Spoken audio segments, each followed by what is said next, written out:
মাদারীপুরে ঘন কুয়াশার মধ্যে সড়ক দুর্ঘটনায় প্রাণ হারিয়েছেন এক এনজিও কর্মী। ঢাকা-বরিশাল মহাসড়কের সদর উপজেলার সমদ্দার এলাকায় এই মর্মান্তিক ঘটনা ঘটে।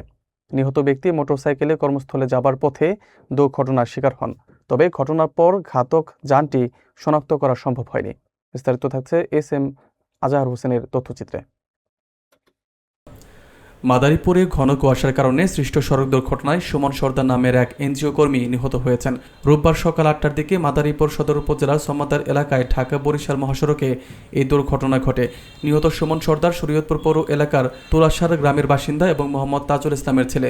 তিনি শরীয়তপুর ডেভেলপমেন্ট সোসাইটির ফিল্ড অর্গানাইজার হিসেবে রাজৌর শাখায় কর্মরত ছিলেন। হাইওয়ে পুলিশ ও সংশ্লিষ্ট সূত্রের তথ্য মতে সকালে শরীয়তপুরের বাসা থেকে মোটরসাইকেল যোগে রাজৌরের কর্মস্থলে যাবার পথে সমদ্দার এলাকায় পৌঁছালে ঘন কুয়াশার মধ্যে একটি অজ্ঞাত যান তাকে চাপা দেয়। এতে তিনি গুরুতর আহত হন। কিছুক্ষণ পর বরিশাল থেকে ঢাকাগামী হাইওয়ে পুলিশের একটি টহল দল তাকে সড়কের পাশে পড়ে থাকতে দেখে উদ্ধার করে রাজৌর উপজেলা স্বাস্থ্য কমপ্লেক্সে নিয়ে যায়। সেখানে কর্তব্যরত চিকিৎসক পরীক্ষা নিরীক্ষা শেষে তাকে মৃত ঘোষণা করেন। দুর্ঘটনার পরপরই ঘাতক যানটি পালিয়ে যায়, যা এখনও শনাক্ত করা বা আটক করা সম্ভব হয়নি। এই ঘটনায় রাজৌর থানায় ভারপ্রাপ্ত কর্মকর্তা শেখ মোহাম্মদ আমিনুল ইসলাম মৃত্যু বিষয়টি নিশ্চিত করে জানান, প্রয়োজনীয় আইনগত ব্যবস্থা গ্রহণের প্রক্রিয়া চলমান রয়েছে। কাজে যাওয়ার পথে দেখতেছি যে ওই লোকটা ওইটা আর কি কাতরাইতেছে আর মোটরসাইকেল ভাইঙ্গা চলে গেছে।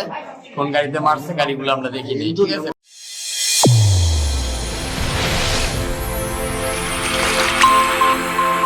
চ্যানেল A1 হৃদয়ের স্পন্দন।